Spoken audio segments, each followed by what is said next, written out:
सुबह ऊपर, रात में नीचे खाना बनाने वाली बहू। सुबह का समय बिमला और आनंद का झगड़ा शुरू होता है। सुबह रसोई में बिमला चाय बना रही होती है और आनंद आते ही, हर बार चाय में इतनी चीनी क्यों डाल देती हो बिमला? लगता है तुम्हारा चीनी का व्यापार खोलने का इरादा है। अरे चीनी क्या फ्री फोकट में आती है? चीनी खरीदने के भी पैसे लगते हैं। तुम्हारे पिताजी की फैक्ट्री नहीं है मेरे पास। हाँ, मेरे लिए सब गलत ही होता है। हर बार तुम्हें शिकायत रहती है और हर बार कोई भी चीज इस्तेमाल करने पर तुम मेरे पिताजी के ऊपर पहुंच जाते हो। ये कब तक चलता रहेगा तुम्हारा? शिकायत नहीं है, ये हक है। इतने सालों में कुछ ढंग से किया होता तो आज इतना झगड़ा नहीं होता। जब देखो चीनी चाय में इतनी डाल देती हो जैसे चीनी का कोई गोदाम खुला हुआ है, या फिर खाने में तेल इतना डालती हो जैसे तेल के कनस्तर मैंने भरवा रखे हैं, या तेल की फैक्ट्री का मालिक ही हूँ मैं। उनके बेटे जीतू और नितिन हॉल में ये झगड़ा सुन रहे हैं। वो निराश और चुप हैं। भाई, ये हर सुबह का यही हाल है। ऐसा लगता है घर में सुबह कभी चैन से नहीं हो सकती। रोजाना माता पिता हमारे ऐसे ही लड़ते रहते हैं। मैं तो इनकी लड़ाई झगड़ों से बहुत ज्यादा तंग आ गया हूँ। हाँ, और शाम को भी यही हाल होता है। कभी कभी तो सोने का भी मन नहीं करता। बस इनका झगड़ा सुन सुनकर थक गए हैं।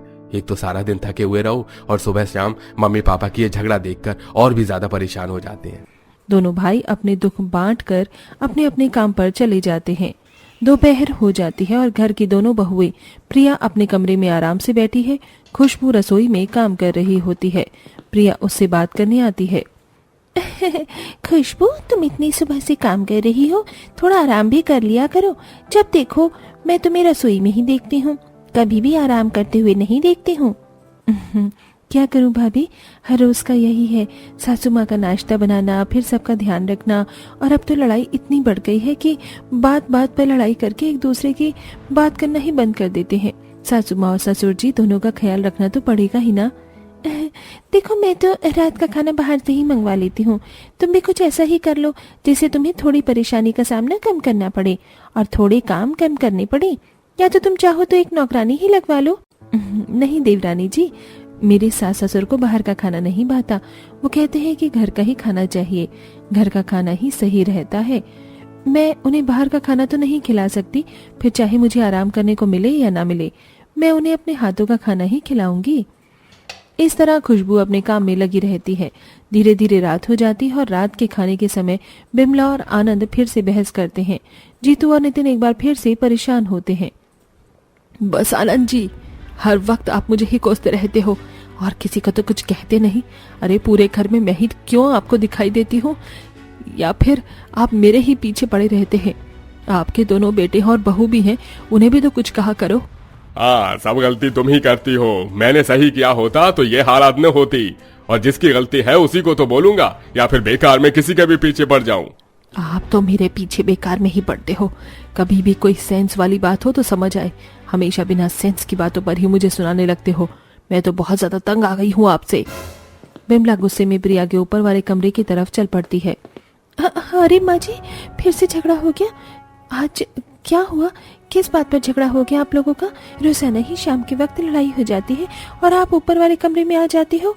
क्या करूं बेटा, इनसे तो हर वक्त झगड़ा ही रहता है। अब तो मुझे तुम्हारे कमरे में शांति मिलती है।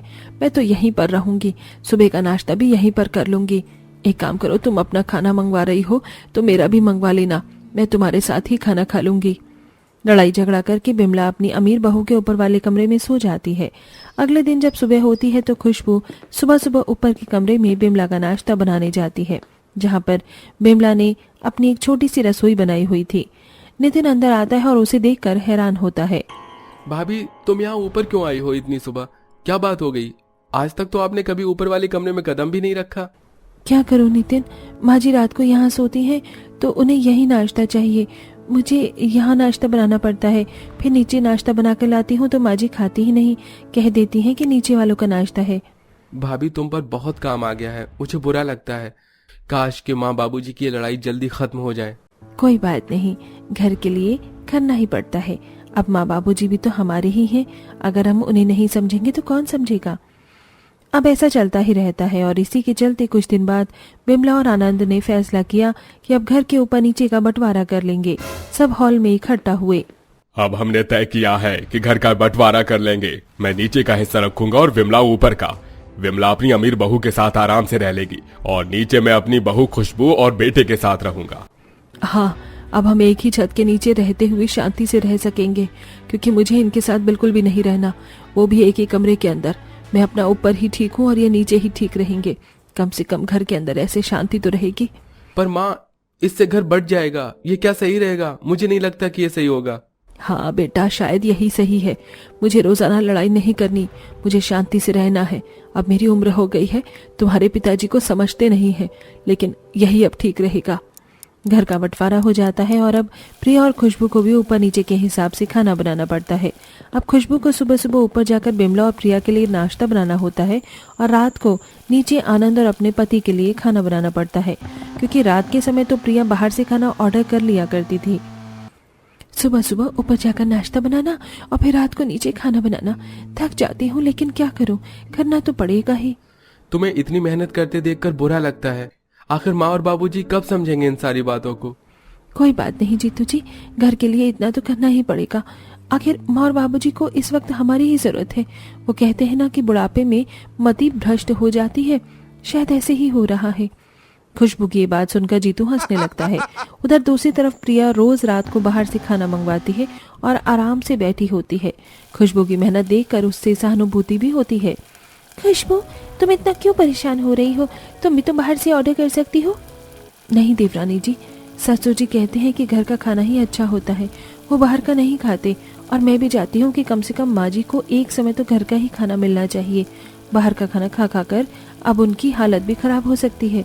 तुम सोच सकती हो उनकी उम्र हो रही है। गरीब बहू खुशबू की परेशानी को देखकर जीतू और नितिन सोचते हैं इस घर के बंटवारे और झगड़ों का समाधान कैसे निकाला जाए। भाई, ऐसा लगता है माँ बाप का झगड़ा कभी खत्म नहीं होगा। ये बंटवारा भी सबको परेशान कर रहा है। कहीं आगे जाकर हमारे परिवार में हर कोई मनमुटाव न रखने लगे और घर सच में ऊपर और नीचे की तरह बंटवारे में बंट जाए। हाँ भाई, कुछ करना ही पड़ेगा, अब तो बहुत ज्यादा हद हो गई है। जीतू और नितिन अपने माता पिता को समझाने की कोशिश करते हैं कि अलग रहने से परिवार की खुशी कम हो रही है। परिवार दो हिस्सों में बंटता जा रहा है। देवरानी जेठानी अलग होती जा रही हैं और अब एक दूसरे के अंदर फर्क भी आने लग जाएगा। माँ, अगर आप लोग थोड़ा समझौता कर लो तो घर में सबको खुशी मिलेगी। सब एक साथ हो जाएंगे और सब ठीक हो जाएगा। ये उम्र आपके बच्चों को रिश्तों की अहमियत समझाने की है, न कि लड़ाई करने की। और यही नहीं, आप दोनों की लड़ाई में सबसे ज्यादा फर्क भाभी के ऊपर पड़ रहा है। उनकी हालत देखो, सुबह ऊपर खाना बनाकर और रात को नीचे डिनर बनाकर वो कितनी परेशान हो चुकी हैं। उनकी शक्ल से साफ लगता है। हाँ बेटा, तुम्हारी बात सही है। इतने साल से साथ रहे हैं तो थोड़ा समझौता कर ही सकती हूँ। अपनी बहू और बेटों के लिए इतना तो मुझे करना ही होगा। अगर तुम्हारे बाबूजी को समझ आ जाए तो। हाँ, शायद विमला तुम सही कह रही हो। अब मुझे अपने बेटों के कहने पर समझ आया कि हमारी लड़ाई झगड़े से परिवार के ऊपर भी बहुत ज्यादा फर्क पड़ रहा है, जो कि नहीं होना चाहिए था। आखिरकार आनंद और विमला एक साथ फिर से रहने का निर्णय करते हैं। घर में सबको राहत मिलती है। खुशबू और प्रिया भी खुश हैं। अब घर में सिर्फ एक ही रसोई होती है और उसी में सुबह शाम दोनों बहू मिलकर खाना बनाती हैं।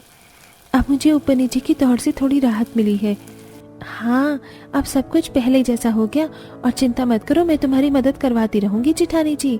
तो आप भी मानते हैं कि ये कहानी पारिवारिक एकता की शक्ति को दिखाती है, जहां हर कोई अपने रिश्तों को संवारने और परिवार को साथ बनाए रखने के लिए कोशिश करता है। कमेंट करके जरूर बताएं।